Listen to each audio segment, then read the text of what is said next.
Drug addiction में तो कोई 10 डिफरेंट किस्म की चीजें हैं। कैनबिस के नाम मुख्तलिफ हैं। चर्स है, भांग है, हेरोइन है, जैसे कोकेन, आजकल आइस है।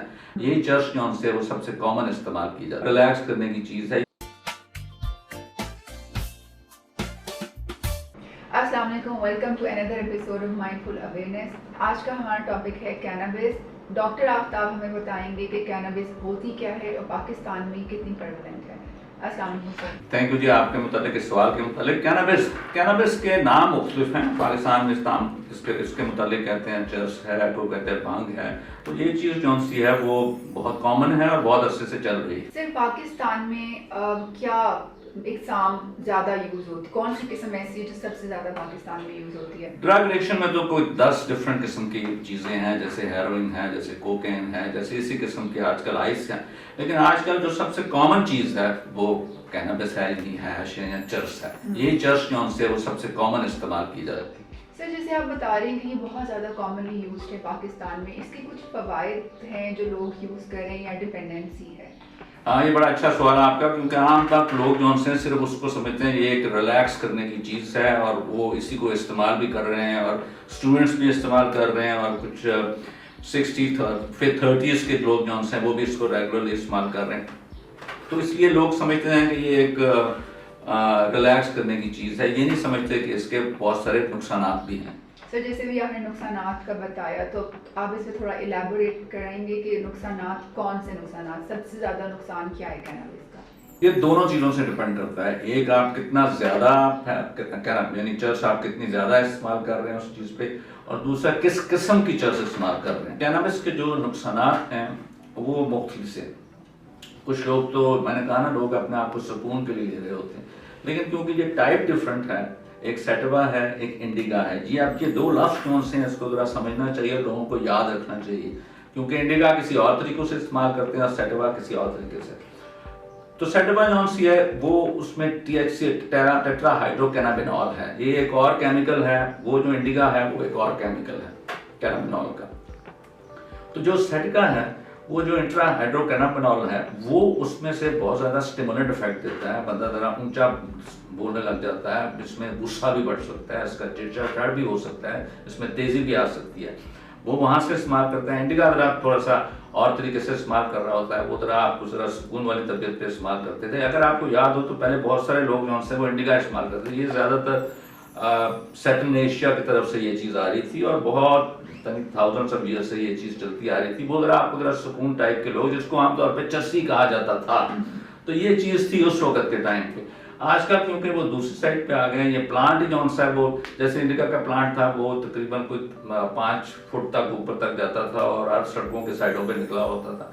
लेकिन जो दूसरा है वो 10 फुट तक ऊपर तक जा जाता है। उसका प्लांट के केमिकल ही फ़र्क है, जिस तरह मैंने पहले कहा, जिसको टेट्राहाइड्रोकैनाबिनॉल कहते हैं। तो ये केमिकल फ़र्क है। तो केमिकल फ़र्क है तो ये चीज़ें कौन सी हैं, दोनों का मकसद ही फ़र्क हो जाता है। एक सिर्फ थोड़ा सा सुकून लेवल है जो जिसको हम चर्स के मतलब कह रहे होते हैं, और दूसरी साइड पे जो है वो आपको स्टिमुलेंट इफेक्ट कर रहे होते हैं। तो लिहाजा जो इसके साइड इफेक्ट्स, जो आप आपके नुकसानात की बात कर रहे हैं, फ़ायदे कुछ और है और नुकसानात में जो से बहुत सारे।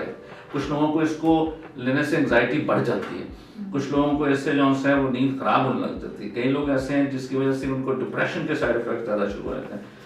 जो दो और चीज़ें जो इससे मैं आपको बताना चाहूँगा, क्योंकि लोग समझते हैं कि ये शायद ऐसी सी चीज़ है, रिलैक्स है, आप ही ले रहे हैं। हाँ जी, हर्बल है। लोग कहते हैं तो पौधा होता है और हम ले सकते हैं, तो सबसे हर्बल होती है, हर्बल फॉर्म है उसकी, ऑर्गेनिक है तो हर्बल ही, लेकिन इसके जो 400 के किस्म के डिफरेंट केमिकल्स हैं उस प्लांट से, और उसमें से कुछ प्लांट में से जो केमिकल है, उस केमिकल को ये बनाना जाता है। इसका टेम्परेचर बहुत ज़्यादा 400 लेवल तक फ़ारेनहाइट तक लेके जाते हैं, और फिर ये लोग जानते हैं लेके बाज़ारों से बेच रहे होते हैं। उनको असली चीज़ पे ये नहीं पता चल रहा होता कि ये कौन सा केमिकल है, कौन सा है ये चर्स है, और उसकी वजह से इतना ज़्यादा इसको नुकसानात क्या हैं और इसके फ़ायदे क्या हैं। जी, तो नुकसानात में जिस तरह आपका पहला सवाल था, तो जी हाँ, उसमें लोग उनसे वो हाँ आदत भी पड़ जाती है। ये यानी चर्च के ऊपर आप डिपेंडेंट हो सकते हैं। बहुत सारे लोग हैं वो कहते हैं ये तो मुझे कुछ बंद कर दी थी, या मैंने एक दफ़ा इस्तेमाल की थी, या मैंने 10 दफ़ा इस्तेमाल की थी। लेकिन जो लोग जो उनसे ज़्यादा इस्तेमाल करने लग जाते हैं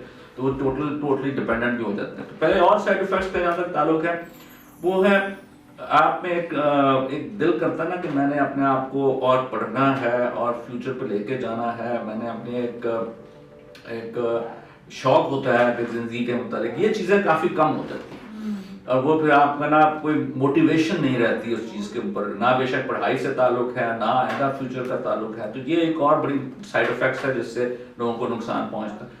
एक और बहुत बड़ा नुकसान है, अगर वो रेगुलर यूजर्स हैं जो ज़्यादा ले रहे होते हैं, उनमें से एक चीज़ आ जाती है शक। ये पैरानोया, क्योंकि लोग जो से पैरानॉइड किससे हो सकते हैं? मेरा ख्याल सबसे ज्यादा तो घर के अंदर ही किसी ना किसी से, खामन जो है वो अगर वो चर्स ले रहा है तो बेगम के साथ भी हो सकता है, या अगर वो भी खातून भी चर्स इस्तेमाल कर रही है तो वो मियाँ के मुताबिक भी हो सकते हैं। इसके अलावा भी बहुत सारे लोग जो उनको थोड़ी सी माइनर साइकेट्रिक प्रॉब्लम्स भी हो, जैसे एंग्जाइटी और डिप्रेशन, और ऊपर से चर्स भी इस्तेमाल कर रहे हो, तो उनमें साइकोटिक एलिमेंट्स इतना ज़्यादा बढ़ सकता है कि वो जो है वो दूसरों को भी नुकसान पहुंचा सकते हैं और अपने आप को भी नुकसान पहुंचा सकते हैं। यानी हर शक की वजह से वो घर के अंदर बैठना, काम ना कर सकना, लगना कि प्लानिंग हो रही है, उसमें एजेंसीज जो से मेरे पीछे लगे हुई हैं, कैमरे लगे हुए हैं, और लिहाजा ये भी उसके साइड इफेक्ट्स का हिस्सा है। सिर्फ मेरी अपनी ऑब्जर्वेशन में एक चीज़ है, और आई एम श्योर आप भी क्लिनिक में देखते होंगे, जो साइकोसिस बहुत ज़्यादा हो गया, और जब आप प्रोब करते हैं, हिस्ट्री लेते हैं, तो कहते हैं कुछ भी नहीं, सिर्फ चर्स लेता था और एक सर्टेन टाइम पीरियड तक लेता था या लेती थी, एंड उसके बाद एक साइकोसिस। तो ये बड़ी एक अजीब सी बात लगती है कि ये कैसे? यही मैंने पहले भी कहा, ये वाकई लोगों को आमतौर पे ये मालूम नहीं है कि ये भी इसके नुकसान हैं। जिस तरह आपने पहले कहा ना, दो डिफरेंट रीजंस की वजह से लोगों को कैनाबिस चर्स जो से ज्यादा नुकसान पहुंचाते हैं। केमिकल जो है उसका नाम डोपामीन है, दिमाग के अंदर एक केमिकल है डोपामीन। अब ये डोपामीन लेवल है मेरी, आपकी एक लेवल है डोपामीन का जी, आपको एक अपना रखते हैं, अपने आप को दरमियान में रखते हैं, खुशी भी, गुस्सा भी, ये सारी चीजों के दरमियान में रखते हैं। अगर आपका वैसे ही केमिकल थोड़ा सा ज्यादा हो डोपामीन का, मामूली सा, और ऊपर से आप ऐसी चीज शुरू करते हैं जैसे चर्स है, तो डोपामीन तो आपको और अपनी हाई लेवल पे कर दे। हाई लेवल किया तो फिर उसके मुतालिक कुछ लोगों के लिए वो थोड़ा सा कम था डोपामीन, शायद उनको थोड़ा सा फायदा पहुंच रहा हो इस चर्स से, लेकिन अदर साइड कैनाबिस जो से अगर आप पहले से ही थोड़ी सी लेवल पे डोपामीन पहले ही थोड़ा सा ज्यादा, तो ऊपर से कैनाबिस ले तो फिर तो बाहर जाके आपको बहुत सारे नुकसान पहुंच सकते हैं। तो एक तो ये रीजन। सेकंड रीजन है जेनेटिक्स, जीन्स में।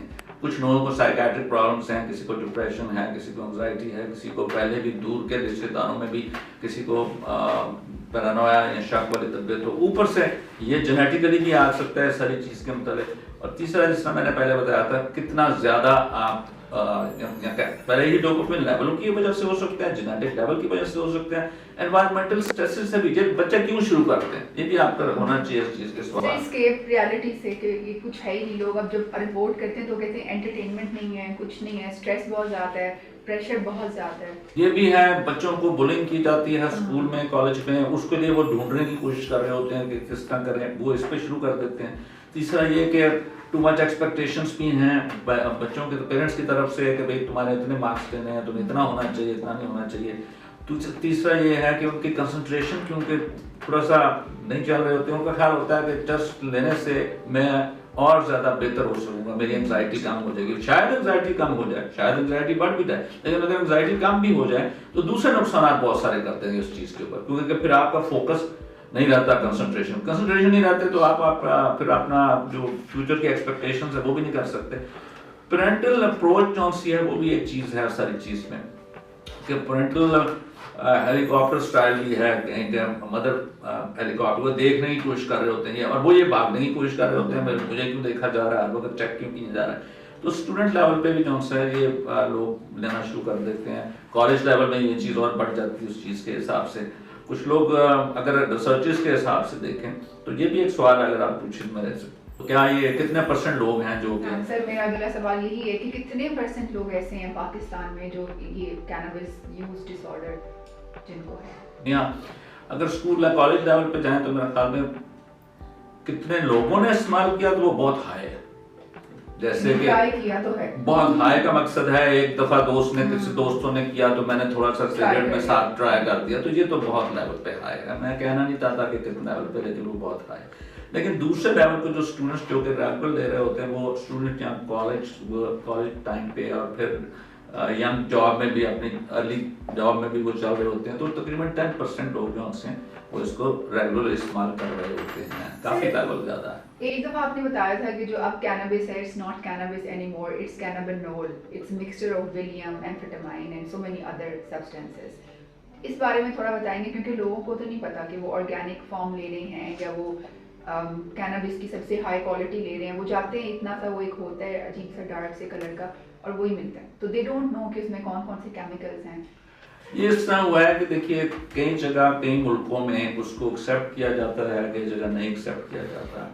जब मैं इंग्लैंड में था तो उस वक्त उन्होंने कहा कि जहाँ हॉलैंड में इस्तेमाल की जा रही है तो हम क्यों नहीं इस्तेमाल कर सकते। तो यूके ने भी उन्होंने ना कुछ जगहों पे हैश नहीं कैनाबिनॉल के मुतालिक एक सेंटर्स बना दिए गए थे, जो बाकी जिसको कहते वो टी के तौर पे कहते थे, चाय के तौर पे, लेकिन ये इस्तेमाल किया गया। लेकिन बाहर इंग्लैंड में ही उन्होंने, यूके में भी यही कहा डॉक्टरों ने और बाकी लोगों ने, कि नहीं इसके अपने साइड इफ़ेक्ट्स हैं। साइड इफ़ेक्ट जैसे कि ये उनका शक का मुतालिक और बाकी साइकेट्रिक प्रॉब्लम्स की वजह से, तो उन्होंने कुछ 1 साल बाद ही उस चीज़ के ऊपर यूके वालों ने उस चीज़ को शुरू किया और बंद कर दिया।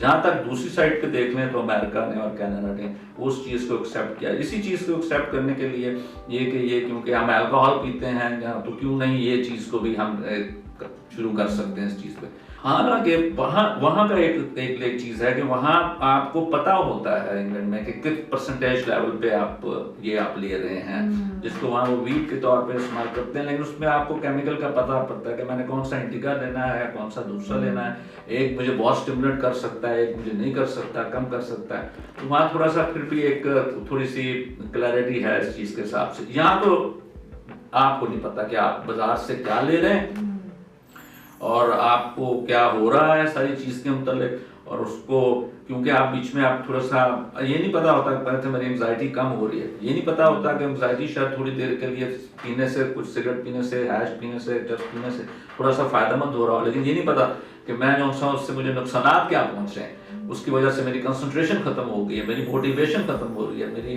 रातों को थोड़ा सा शायद सुकून मिल जाए नींद पे, लेकिन वो फिर नींद आनी खराब होनी शुरू होती है। जब रेगुलरली लेना शुरू करते हैं तो डिप्रेशन ज़्यादा होना शुरू हो जाता है। फिर क्या करते हैं, जो आपका जो सवाल है वो क्या करते हैं, फिर और चीज़ चाहते हैं। यानी उनको लगता है कि चलो हैश तो मैंने कर दिया। और ये मैं बहुत से अच्छे यूनिवर्सिटीज़ की बात कर रहा हूँ, कॉलेजेस की बात कर रहा हूँ। इस वक्त लाहौर में बता रहा हूँ, यहाँ की बेस्ट यूनिवर्सिटीज़ में भी इस चीज़ के मतलब इस्तेमाल किया जा रहा होता है। क्या कि वो चर्च चले हैश एक और तरीके से इस्तेमाल हो रही होती है, जहाँ लोगों के स्मेल से पता भी चल जाता है, इसलिए वो थोड़ा सा केयरफुल भी होते हैं।